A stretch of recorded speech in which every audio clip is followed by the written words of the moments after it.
Oh, well, fucking hey, howdy, hey, everyone. How are you? Isn't it a bloody lovely day to be out on the river? Look at this Hawkesbury River just spreading out before us. Absolutely bloody lovely. Tell you what, how's the serenity? How is the serenity? Hope you're all well. Thanks for joining us for this new edition of the Carousel Sniper Victim podcast. Go jump on the Patreon. Really helps us out. Helps our sponsor kid, and you get all the bonus content. All of our Patreons just should have received a bunch of new shit. Anyone that signed up recently just got new shirts and stickers and all that good shit. So, yeah. Anyway, time to chuck a line in and see what we can reel in, eh? Have a bloody good one, legends. Later. Bye.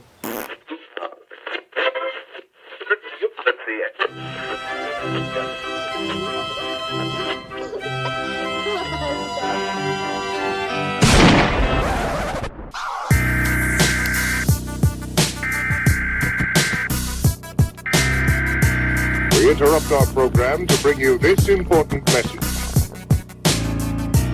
You're listening to Carousel Sniper Victim, a Dead Glass Design production, with your host, Shaun Jeffery.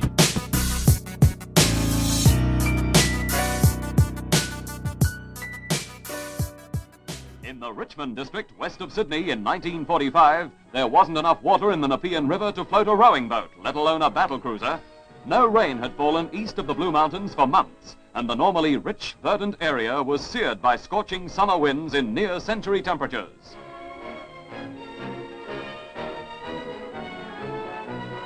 The pitiful trickle of a river, which floods almost every year, was diverted into drains and siphoned, where possible, for meager irrigation.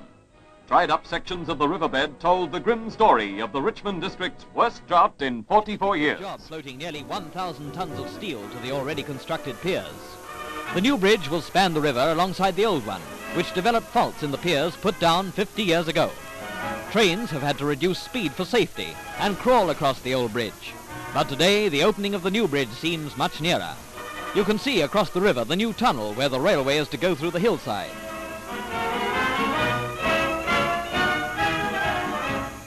"347 feet long, the span was built on the southern bank of the river. There were anxious moments, but it was skillfully maneuvered into position and settled on the piers by pumping water into the tanks of the pontoon." Rivers, and the rains that feed them, are the lifeblood of Australia. Like life-giving arteries, they pump the resources needed to feed the dry continent of Australia. However, it is not only industry and agriculture that feed on Australian rivers. Rivers are the setting for many types of recreational pastimes in Australia.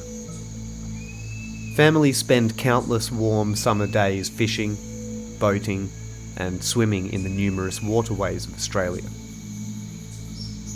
Inland Australia's complex system of winding rivers, extensive wetlands, ancient waterholes, and seemingly endless parched floodplains are rarely given more than a passing thought by many Australians, and understandably so. Most Australians live on the coastal fringes. Yet these waterways are a natural attractor along which communities and trade have flourished. Etched into the psyche of regional Australia, these river systems are the pulse of the outback.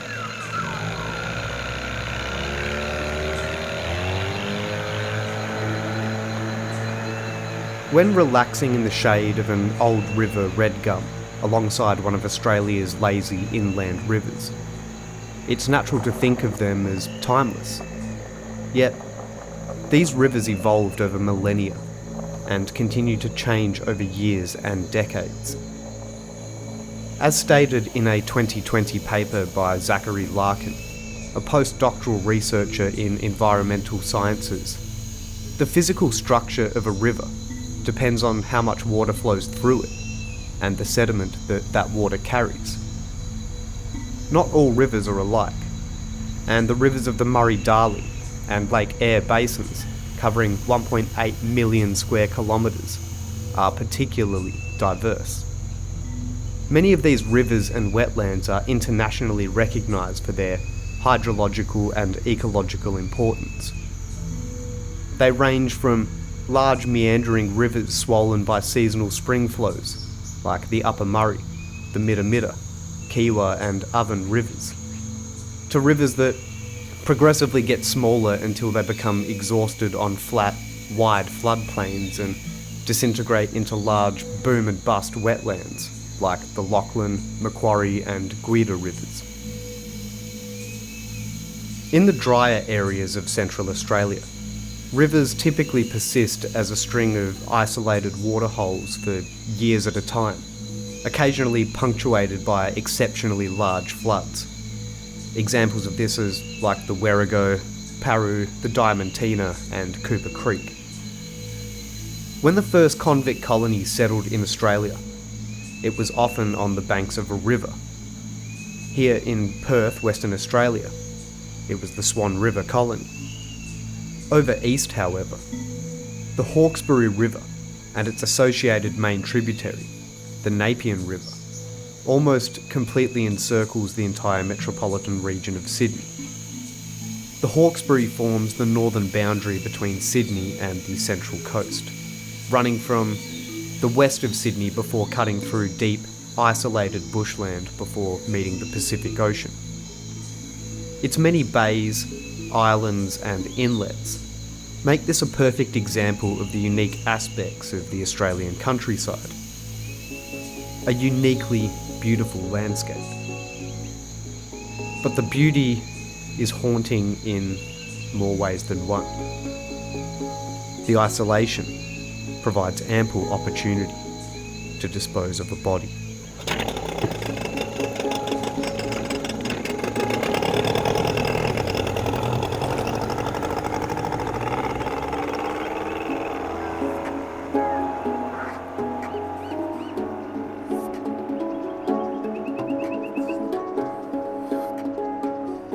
Now, whilst the modern history of the Sydney area may stretch back only a few hundred years, the Aboriginal history of the Greater Sydney area stretches back tens of thousands of years. The Aboriginal name for the Hawkesbury River is Diribun. The two main Aboriginal tribes inhabiting the area were the Wollongong people of the coastal area on the lower reaches below Mangrove Creek, and the Darkinjung people, whose lands were extensive on the lower Hawkesbury to Mangrove Creek, Upper Hawkesbury, Inland Hunter and the lower Blue Mountains. Also known on the banks of the river were the Eora and the Gurungai people.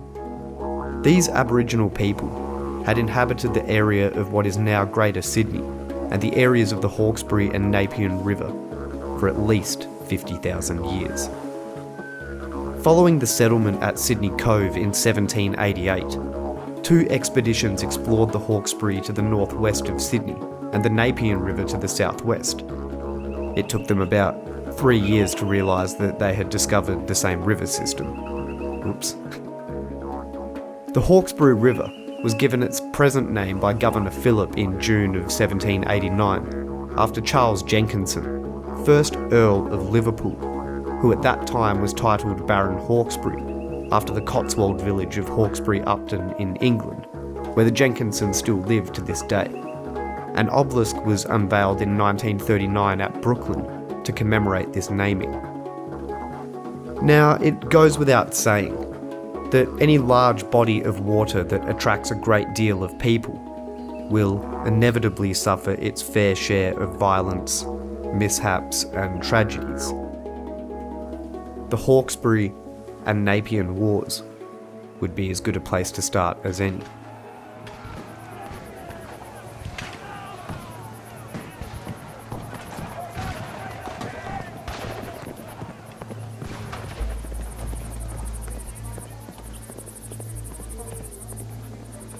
The Hawkesbury and Nepean Wars were a series of conflicts where British forces, including armed settlers and detachments of the British Army in Australia, fought against Indigenous clans inhabiting the Hawkesbury River region and the surrounding area to the west of Sydney, The wars began in 1794, when the British started to construct farms along the riverbank, some of which were established by serving soldiers.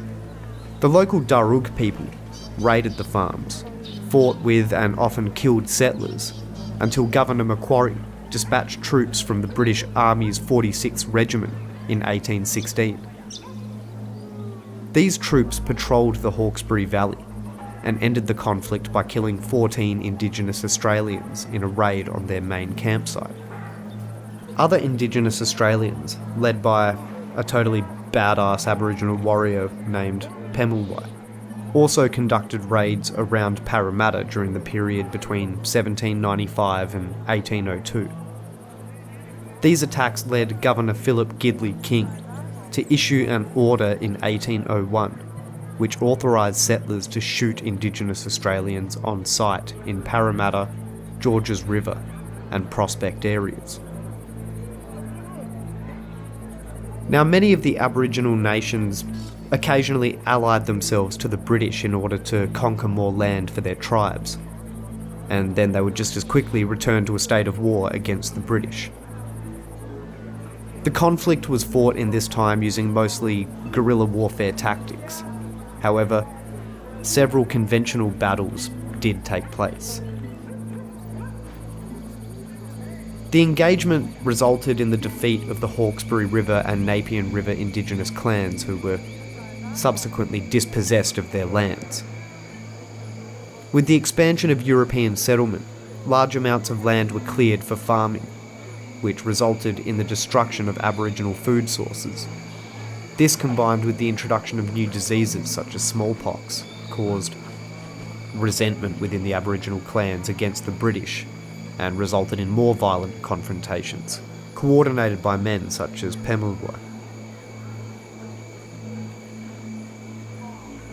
Things again took a turn in 1816, this time for the local Indigenous though, when settlers were driven from their Hunter Valley farms. In September of 1816, Magistrate William Cox outlined his plan to Governor Macquarie to put 5 parties of soldiers, settlers and guides into the field to scour the Gross, Hawkesbury and Nepean rivers. However, suspiciously, there were no reports of Aboriginal casualties from these expeditions at all. Despite the apparent lack of Aboriginal casualties, fighting ceased on the Hawkesbury Nepean River system in 1816. Almost like one side had just wiped out the other side. Weird. And once again, Macquarie's April 1817 report to his higher-ups, while highlighting the success of his measures, made no mention of Aboriginal casualties. Apart from the reverberating silence of the land, there are other records that point to something catastrophic happening to the Aboriginal people of the Hawkesbury Nepean in 1816. The MacArthur letters noted the absence of Aboriginal people upon their return in 1817. George Bowman's 1824 memorandum to Magistrate Scott recalled soldiers indiscriminately killing Aboriginal people. The ministers Threkheld and Lang both heard stories of killings on the Hawkesbury as well. One commenter of the time, Prosper Tuckerman, recalled his father telling him that 400 Aboriginal people had been killed at one incident alone.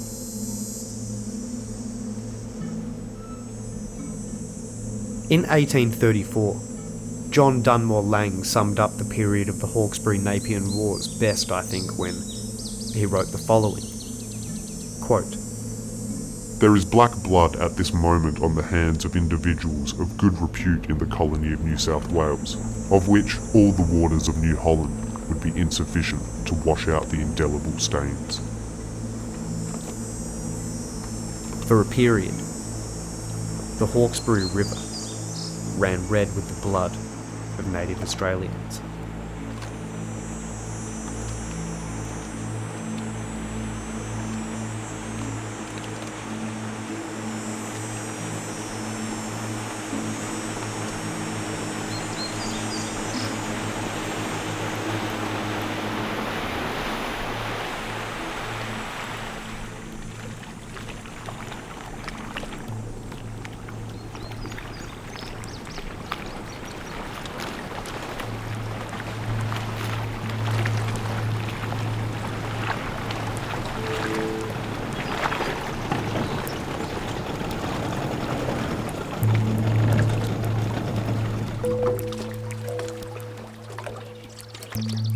Now, it can often be hard to tell a story when there is no clear conclusion. And this is certainly the case with the story of the Rackman. We all love a good mystery, but oftentimes a mystery is more satisfying when it comes to an understandable end. When we can make sense from the madness, we feel a collective sigh of satisfaction. When the story is left open-ended, and there is no satisfactory outcome, we feel lost. We are left with the same questions we entered the journey trying to answer. Who, why, how, and when. Even if now the who is possibly solved, we are still no closer to a satisfying outcome. With that in mind, I'll do my best to tell a satisfactorily fulfilling story, regardless if the outcome leaves us only with more questions.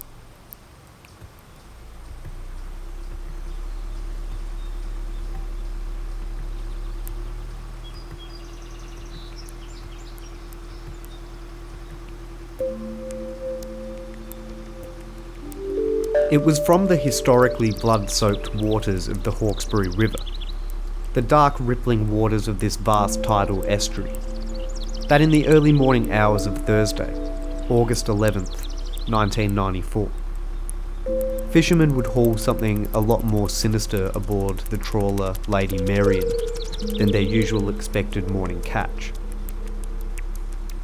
This morning's catch, a decomposed human body, wrapped in plastic bags, affixed to a steel crucifix-like frame. It would appear the murky, brackish waters of the Hawkesbury River hide more than just squid.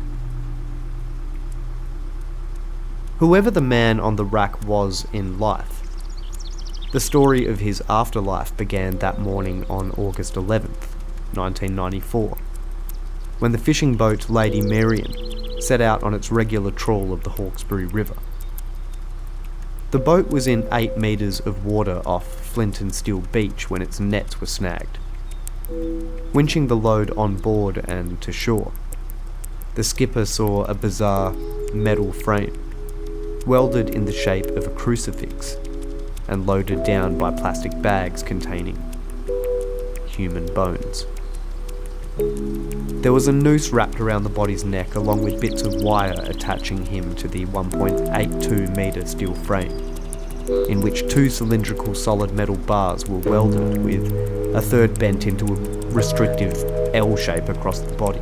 The captain of the Lady Marian headed for the pier and contacted the police. Scientists at the Institute of Forensic Medicine in Glebe estimated the body had been submerged for somewhere between 6 and 12 months. The description of the man was crude and unspecific, of vague European extraction, 160 to 166 centimetres tall, age between 21 and 46.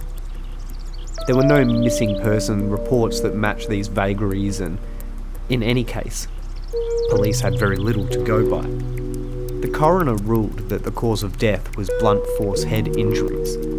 He was presumed to have died in an undetermined location in or around Sydney around the 11th of January 1993, but it was not known whether he died on the cross or whether it was just used to dispose of the body. If the victim was alive, there was no chance of escape due to the rope and wire wrapped around the neck and torso. It was almost as if the man had gone out of his way to be unidentifiable, or someone had taken pains to ensure that this was the case. He had no personal belongings on him, save for a packet of cigarettes and a lighter. His clothing was unmarked and mass-produced.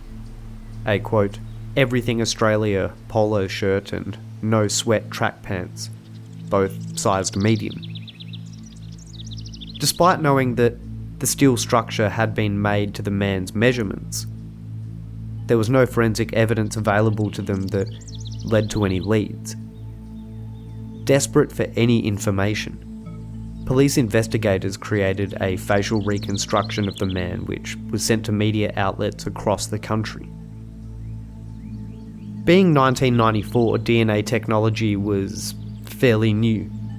That year's arrest and subsequent trial of O.J. Simpson had introduced the term DNA to the wider world, basically.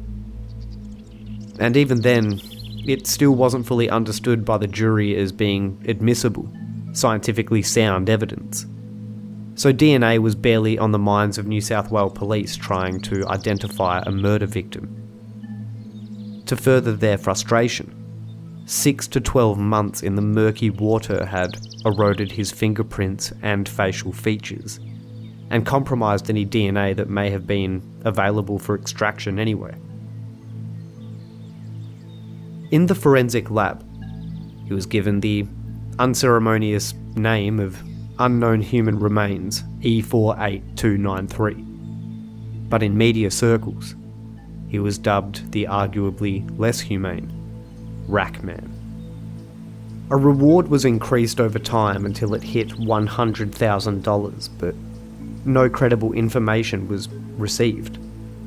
It seemed that nobody in Australia knew the man, and those who did were keeping it quiet for obvious reasons. But that's not to say that several theories hadn't surfaced as to the possible identity of the deceased. Perhaps he was Joe Biviano, a convicted drug dealer who fit the physical bill and had gone missing in 1993, at the age of 30.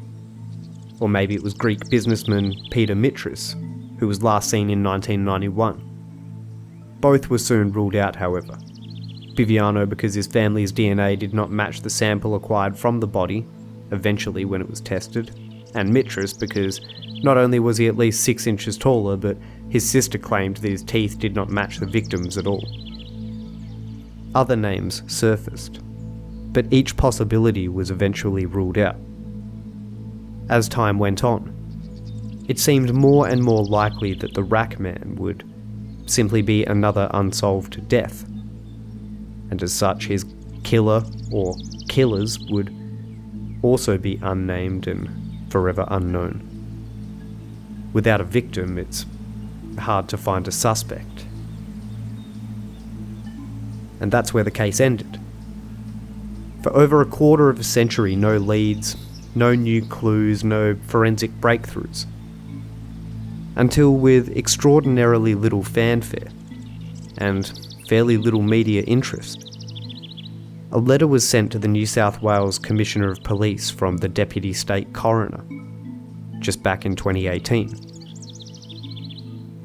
At the end of August 2018, New South Wales Deputy State Coroner Paul McMahon officially ruled that the mysterious remains belonged to a 37-year-old Sydney man and a known gambler, Max Tanchevsky. According to the only reports I could track down, Tanchevsky was last seen by his partner leaving their house in Newtown, Sydney on the 11th of January 1993. Tanchevsky was known to travel up to the Gold Coast on gambling sprees, so no suspicion was initially raised when he did not return home that day. He was just off on another one of his gambling binges. However, by the time he was reported missing, family and friends had already begun to fear for his safety.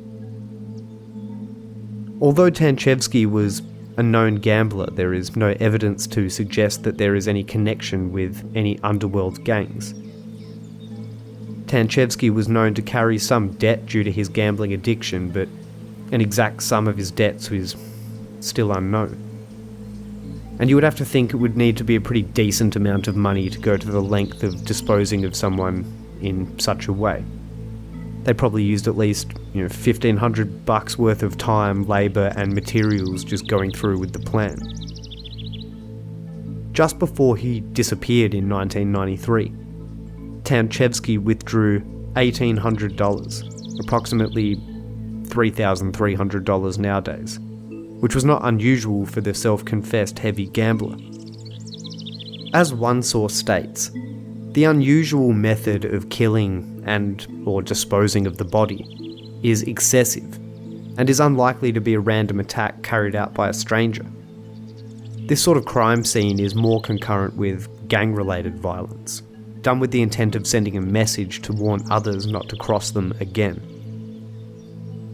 The manner in which Tanchevsky was found, displayed on the cross like Jesus, this puts forth an argument that the crime could possibly be part of a religious group. Is it possible that the murder has nothing to do with his gambling and is more satanic and occultist in nature? It seems a very symbolic manner to display the victim, and it would have been premeditated, to perform such a good welding job to a frame built to Tanchevsky's dimensions perfectly. Was it expertly trained welding occultists? Possibly a cult of satanic boilermakers in the Hawkesbury River area? Seems like a bit of a stretch, but stranger things have happened. Is it possible that there were more victims that haven't yet been found? Could it possibly be the work of a serial killer? Or was it someone who had a personal issue with Tanchevsky? The steel structure was reportedly very heavy, suggesting that there may have been more than one perpetrator. The fact that the cross was hauled up in water a decent way out from the shore indicates that whoever perpetrated the act had access to a boat or means of getting the steel frame out into the river proper before it was allowed to sink. Perhaps it was floated out on a barge before being shot with flaming arrows, Viking funeral style. Again, we must explore every possible angle. There is also the question of whether Tanchevsky was attached to the cross and tortured before he was thrown into the river. However, the autopsy report has not been made public, so we're unable to speculate on that any further. With little evidence to work with though, and such a long period of time having elapsed, it's fairly unlikely that the case will be solved anytime soon. But someone out there, at some stage, knew or still knows what happened, and why. Whether they themselves are still alive today is a whole nother question, but it is quite possible the answers we seek have already been taken to the grave, or possibly down to the depths of Davy Jones' locker, or at least 8 metres deep into the Hawkesbury River.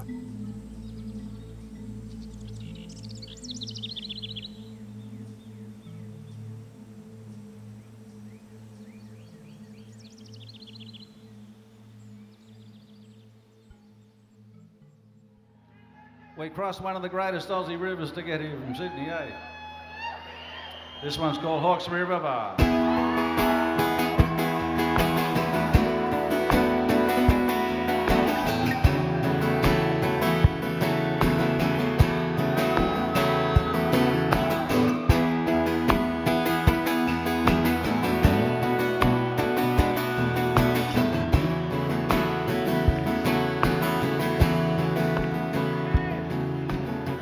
Laying with my lady on a houseboat in the sun. Can't hear the city humming, and I'm feeling good with a belly full of oysters and some white wine on the ice. I've got that laid out Lovin feeling. It's really nice, what I call Hawkesbury River loving, good Aussie wine. Working hard at being lazy, no bait on the line. My kind of paradise, a river honeymoon. Just laying with my lady on a houseboat in the sun.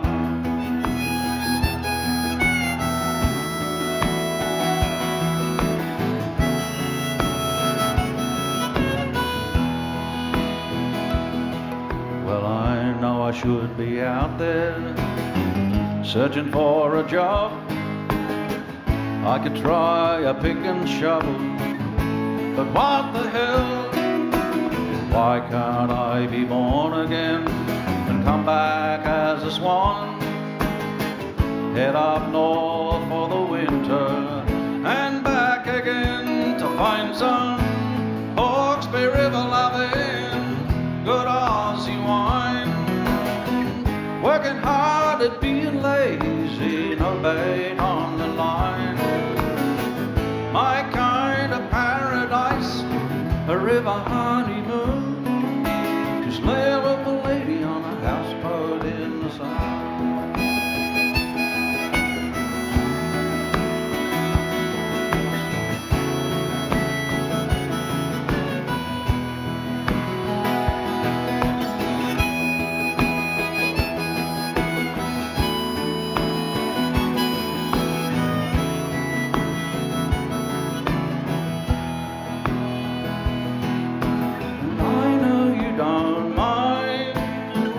If I say I love you, as long as we can stay around.